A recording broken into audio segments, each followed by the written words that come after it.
Hi, we're here to talk to Deb. It's Tuesday, and we were talking about credit before. And when it comes to getting a loan, you have to have a certain kind of income. You have to have requirements there, right? A job. So we want to talk about that. So you have some things here that you've written down that we want to hit on for the folks that we're going to put out there for them to see.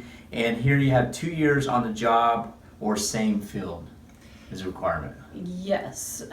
Just to keep it really easy, is 2-year requirement is the rule of thumb for job. So let's just say that maybe you have the same job for 2 years. Well, that's perfect. But let's say you're switching jobs. Right. That's okay, but do it in the same field. If you want to count part-time income, remember 2 years. Again, we're going to go back to the 2-year rule. Tip income, so if you're a waitress, waiter, tip income, you need to show it on your taxes for 2 years. Show it on your taxes. Mm-hmm. Okay. Same thing for part-time income.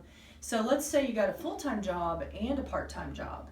You cannot count both of them unless you had a 2-year history of it on your tax returns. Okay. So then they can see what you've averaged. But self-employment, same thing. You're going to want 2 years tax returns. Now, is self-employment something that's, you got people that have a regular job, they go in and everything's taken care of for them, Mm-hmm. When you're self-employed, there's a lot of things you have to do yourself. When it comes to being self-employed, is it harder to get a loan versus somebody who's got a job where they're not self-employed? It is a little harder to qualify because typically if you're self-employed, you're going to write stuff off.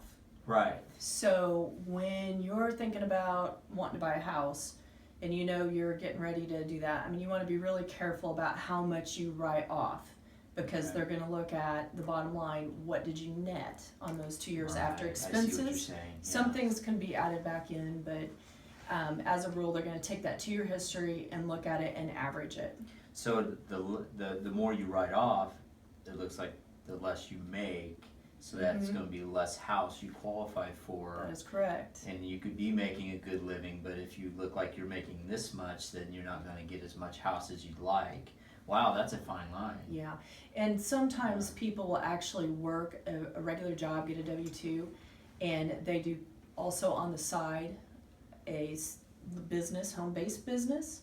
And if they're putting it on their taxes, that's good. But sometimes people, when they're, like say, getting ready to buy a house, they want to think about how much they're writing off on that part-time business because that's going to show on a Schedule C. But again, it's back to the rule of 2. We're going to do a 2-year history of your full-time job and your part-time job, or just simply self-employment, part-time income, tips, bonuses, and commissions, all 2-year history. And that all has to be in this 2-year time frame? Yes, they will look back over 2 years. So you An can't do average. some last minute adjustment in the last 6 months or a year? It'd be nice, but no, Huh. 2-year average. Well, I'll be. Okay. So that's the key to it. Just remember the rule of thumb, 2 years. All right. Well, thank you for joining us today. It's just some more information we're trying to get out there for you. And thanks a lot, Deb. Have a great day. You're welcome. Bye.